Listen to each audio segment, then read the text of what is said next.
home ownership is declining. It over the past 20 years, there's dramatic rise in the average age of first home buyers.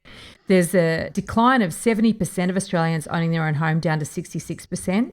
And I think the young cohort, it's sort of obvious because it takes more time to save up to buy your first home. So therefore the average age of buying a first home is going to go up. But interestingly enough, people entering retirement, 50 to 54, which is bloody young, I say, to retire. But anyway, that cohort of home ownership number is basically down 6.6% over the last 20 years. So that means that there's more people entering retirement not owning their own home. And that is an alarming, and that's obviously going to increase over time as less people can afford to buy property. But also the proportion of those unmortgaged is also declining. So, and it doesn't seem like a lot. It's gone from 32.1% in 1996 down to 31% in 2016. But certainly it shows a bit of a trend, and I guess it's worrying to a lot of quarters. I think that also that lack of affordable housing is also increasingly being discussed in terms of the impact on the overall economy.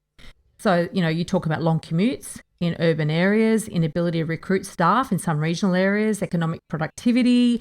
So, in areas suffering from high levels of mortgage rent stress, long-term demands in the welfare system, growing inequality and all the rest of it.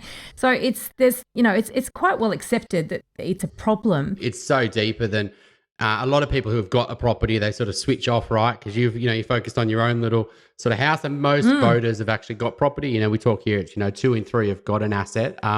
And, you can see the government's always incentivized to win their votes rather than the people trying to enter the market, which is only a small cohort. And they do things for them, but ultimately, there's a huge conflict of interest, which is talked about lots in the report, in terms of what's good for the governments and what's good for society aren't necessarily linked. And there's got to be compromises made to the government's financials in order to solve some of these problems.